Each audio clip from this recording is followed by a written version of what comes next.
दोस्तों, आज हम आपको एक ऐसी क्राइम कहानी सुनाने जा रहे हैं जिसमें पति अपनी पत्नी से पीछा छुड़ाने के लिए एक षड्यंत्र को अंजाम देता है और जिसकी बाद में उसको सज़ा मिलती है। दोस्तों, अगर आपने अभी तक हमारे चैनल को सब्सक्राइब नहीं किया हो तो कर लीजिए, साथ में घंटी वाले आइकन को दबाकर ऑल नोटिफिकेशंस को ऑन कर लीजिए। थाना बनियाठेर के थाना प्रभारी प्रवीण सोलंकी रात भर गश्त करके सुबह 5 बजे अपने कमरे पर पहुंचे। वह आराम करने के लिए लेटे ही थे कि मोबाइल की घंटी बज उठी। उन्होंने कॉल रिसीव की तो फ़ोन करने वाले अज्ञात व्यक्ति ने बताया कि रसूलपुर के पास कैली गांव में मां बेटी की हत्या कर दी गई है। डबल मर्डर की सूचना से उनकी नींद काफूर हो गई। वो अपने मातहतों को लेकर घटनास्थल की ओर रवाना हो गए। ये बात 19 जून 2018 की है। थाना प्रभारी ने यह जानकारी उच्च अधिकारियों को भी दे दी। गांव कैली थाने से करीब 1 किलोमीटर दूर है, इसलिए प्रवीण सोलंकी करीब 10 मिनट में कैली गांव पहुंच गए। गांव जाकर उन्हें पता चला कि घटना भारत सिंह के घर में घटी है। थाना प्रभारी ने वहां जाकर देखा तो एक कमरे में एक ही चारपाई पर बेटी पूनम और उसके ऊपर उसकी मां शांति देवी की लाशें पड़ी थी। मां के गले में उसी की साड़ी का फंदा कसा हुआ था, साथ ही उसका गला भी कटा हुआ था। चारपाई के पास जमीन पर काफी खून पड़ा था। शुरुआती जांच से यही लगा कि दोनों का गला घोंटकर मारा गया है और बाद में उनका गला काटा गया। चारपाई से दूर एक कोने में कुछ टूटी हुई चूड़ियां पड़ी थी। पूनम के शरीर पर खरीचों के निशान भी थे, जिससे लग रहा था कि उसने हत्यारों से अपने बचाव का प्रयास किया था। कुछ ही देर में घटनास्थल पर कप्तान राधे मोहन भारद्वाज, एडिशनल एसपी पंकज कुमार मिश्र और सीईओ ओमकार सिंह यादव भी पहुंच गए। उन्होंने थाना प्रभारी को निर्देश दिए। इसके बाद थाना प्रभारी ने लाशें पोस्टमार्टम के लिए जिला अस्पताल भेज दी। कैली गांव उत्तर प्रदेश के जिला संभल की तहसील मुख्यालय से करीब 8 किलोमीटर दूर है। करीब 3000 की आबादी वाले इस गांव में चंद्रपाल का परिवार रहता था। उसके 4 बेटे और 2 बेटियां थीं। करीब 30 वर्ष पूर्व चंद्रपाल की दर्दनाक मौत हो गई थी। उसकी मौत के पीछे भी एक अलग कहानी थी। दरअसल गांव में पेयजल संकट था। चंद्रपाल के घर के सामने कुएं की खुदाई चल रही थी। चंद्रपाल भी खुदाई का काम कर रहा था।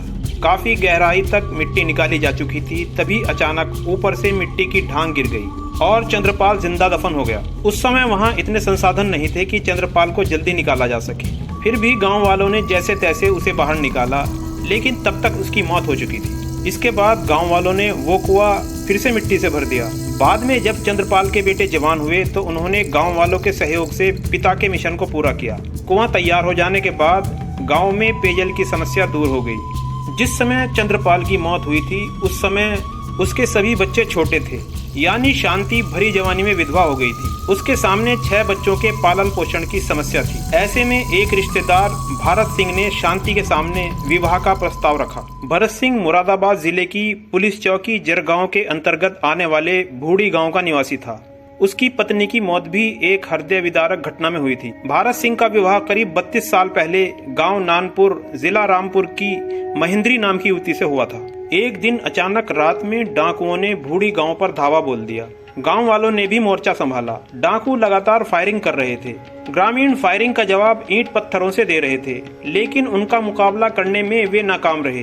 तब अधिकांश लोग जान बचाने के लिए जंगलों की ओर भागने लगे। भारत सिंह भी अपने भाइयों राधे श्याम व सूरज सिंह के साथ जंगल में भाग गया। भारत सिंह की पत्नी महेंद्री गहरी नींद में सो रही थी। वो घर में अकेली रह गई। उस समय उसकी कोख में 6 महीने का बच्चा था। महेंद्री की जब आंख खुली तो खुद को घर में अकेला देखकर वह घबरा गई।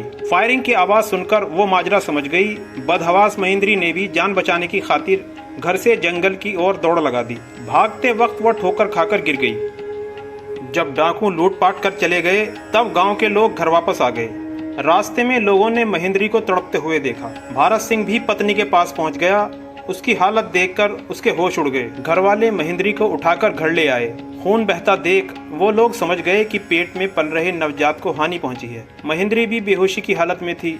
आधी रात का समय था। इलाज के लिए शहर ले जाने का कोई साधन नहीं था। घरों में लूटपाट होने की वजह से गांव में वैसे ही कोहराम मचा था। कोई भी गाड़ी लेकर जाने का साहस नहीं जुटा पा रहा था। फलस्वरूप सुबह होने से पहले ही महेंद्री की मौत हो गई। भारत सिंह की शादी हुए केवल 4 साल हुए थे। पत्नी की मौत के बाद वह खोया खोया सा रहने लगा। फिर एक रिश्तेदार के सुझाव पर उसने 6 बच्चों की मां विधवा शांति देवी के साथ कराव कर लिया। दरअसल हिंदू विवाह संस्कार के अनुसार अग्नि के 7 फेरे और कन्यादान एक ही बार किया जाता है। चूँकि शादी के समय शांति 7 फेरे ले चुकी थी, उसका कन्यादान भी हो चुका था, इसलिए भारत के साथ वो दूसरी बार अग्नि के फेरे नहीं ले सकती थी, इसलिए उसका कराव करा दिया गया। इसके बाद भारत सिंह व शांति का दाम्पत्य जीवन हंसी खुशी गुजरने लगा। कुछ दिनों बाद ही भारत सिंह अपने हिस्से की 1.5 बीघा जमीन बेचकर और घर अपने भाइयों को देकर कैली में आकर रहने लगा। वो मेहनत मजदूरी करके बच्चों का पालन पोषण करने लगा। इस बीच उसके 3 बच्चे और हुए।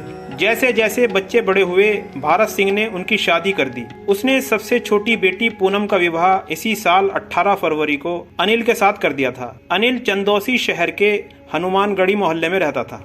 पूनम देहाती माहौल में पली बढ़ी थी, जबकि उसकी शादी शहर के लड़के से हुई थी। कई महीने तक शहर में रहने के बावजूद वो खुद को शहरी माहौल में नहीं ढाल पाई। ससुराल वाले उसे लाख समझाते, पर वो खुद को बदलने के लिए तैयार नहीं थी। अनिल विवाह आदि समारोहों में फोटोग्राफी व वीडियोग्राफी का काम करता था। रात को देर से आना उसकी पेशेगत मजबूरी थी। वो जब कहीं बुकिंग पर नहीं जाता, तब भी वो शराब के नशे में देर रात ही घर से आता था। पूनम को उसका शराब पीना पसंद नहीं था। वैचारिक मतभेद के साथ दोनों के बीच मनभेद भी बढ़ता चला गया। अनिल और पूनम के 4 महीने के वैवाहिक जीवन में घरेलू कलह रहने लगी थी। विवाद बढ़ने पर कई बार अनिल ने पूनम की पिटाई भी कर दी थी, जिससे उसके कान में चोट आई थी। ससुराल में पूनम की उपेक्षा बढ़ती जा रही थी। एक बार पूनम को बुखार आया तो अनिल उसे मायके छोड़ आया। मायके वालों ने पूनम का इलाज करवाया। चोट की वजह से उसके कान में दर्द रहने लगा था। मायके वालों ने उसके कान का भी इलाज करवाया। पूनम के मायके वाले उसके दाम्पत्य जीवन को सुखी बनाए रखने के प्रयास में लगे रहे। 25 मई 2018 को कैली गांव में किसी की शादी थी। शादी की दावत में पूनम व उसके पति अनिल को भी आमंत्रित किया गया था। अनिल ससुराल से पत्नी को लाकर विवाह समारोह में शामिल हुआ। इसके बाद अनिल अपनी पत्नी पूनम को मायके में छोड़कर रात में ही अपने गांव चला गया। ससुराल वालों ने उससे रात में वहीं रुकने का आग्रह करते हुए कहा कि सुबह पूनम को भी साथ लेकर चला जाए। इस पर अनिल ने कहा कि 2-4 दिन बाद आकर उसे ले जाएगा। लेकिन 15 दिन बीत गए और अनिल पूनम को लेने नहीं आया। पूनम उससे मोबाइल पर बात करना चाहती तो वह कोई ना कोई बहाना बनाकर उससे बात नहीं करता था। वो कहता कि 2-4 दिन में उसे लेने आ जाएगा। इस तरह वह उसे टालता रहा। 19 जून को पूनम व उसकी मां की हत्या से घर में कोहराम मच गया था। पूरा गांव शोक में डूबा था। भारत सिंह का रो रो कर बुरा हाल था। माँ बेटी की अर्थी जब एक साथ उठी तो शव यात्रा में शामिल ग्रामीणों की आंखें नम हो गईं। उधर पुलिस ने अपनी जांच भरत सिंह से शुरू की। भरत ने पुलिस को बताया कि 18 जून की रात अनिल के पिता फूल सिंह का फोन आया था। उन्होंने बताया था कि अनिल पूनम को लेने गांव गया हुआ है। उस समय वह खेतों पर लगी मेंथा की टंकी पर था। वहां पर किसानों का मेंथा ऑयल निकालता था। इस काम से उसे अच्छी खासी आमदनी हो जाती थी और उस रात वो घर नहीं आ सका था। पुलिस को अन्य सूत्रों से भी पता चला कि अनिल उस रात गांव में ही देखा गया था। पुलिस ने अनिल के घर पर दबिश दी तो वो घर पर ही मौजूद था। पुलिस उसे पूछताछ के लिए थाना ले आई। जब उससे पूनम और उसकी मां की हत्या के बारे में पूछताछ की गई तो वह काफी देर तक पुलिस को गुमराह करता रहा। पुलिस ने थोड़ी सख्ती की तो वो टूट गया। फिर उसने अपने जुर्म का इकबाल कर लिया। फिर डबल मर्डर की कहानी कुछ इस तरह सामने आई। अनिल ने बताया कि गंवार संस्कृति की पूनम से वह पीछा छुड़ाना चाहता था। वो उसके दिल से पूरी तरह उतर चुकी थी, इसलिए वो उसे मायके छोड़ गया था। लेकिन उसके घरवाले उसे साथ ले जाने के लिए दबाव बना रहे थे।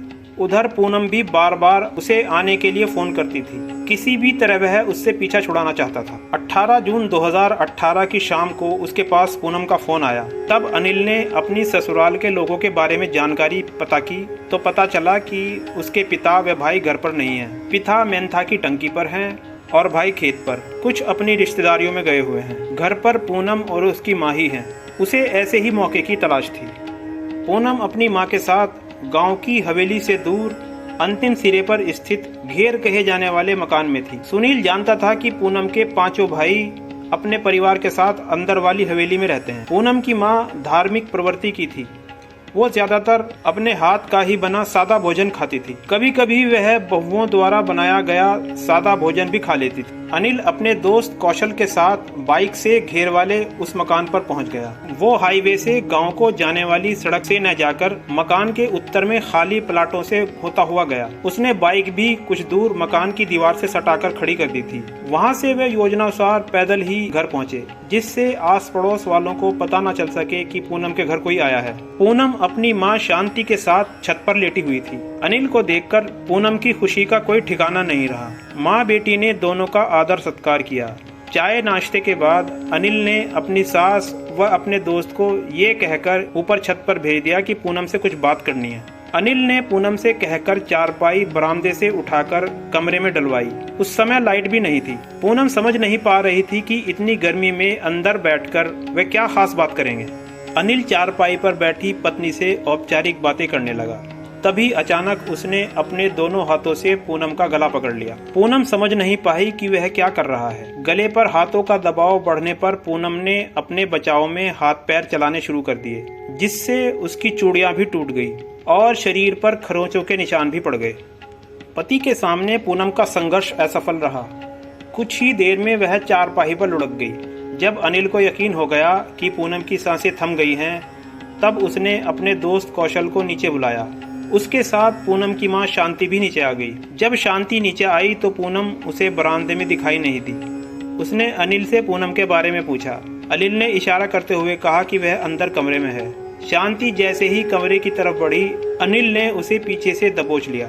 दोस्त के सहयोग से उसने सास को भी जमीन पर गिराकर पहले उसके मुंह में कपड़ा ठूंसा, जिससे उसकी आवाज ना निकल सके। फिर कौशल ने पैर पकड़े और अनिल ने उसी की साड़ी से उसका गला घोंट दिया। शांति को मारने के बाद दोनों ने उसे जमीन से उठाकर पूनम की लाश के ऊपर ही डाल दिया। अनिल को यह एहसास हुआ कि सास शांति देवी की सांसें भी थमी नहीं हैं। तब उसने उसकी गर्दन चारपाई से नीचे लटकाई। कौशल ने लटकती गर्दन को पकड़ा और अनिल ने सब्जी काटने के चाकू से गर्दन को रेत दिया। इसके बाद दोनों वहां से निकल गए। इस मकान के आगे केवल 2 मकान हैं और उसके बाद आबादी नहीं है। उन्होंने वहां आड़ में खड़ी बाइक उठाई और चले गए। सामने व पड़ोस में रहने वाले किसी भी व्यक्ति को इस दोहरे हत्याकांड की भनक तक नहीं लगी।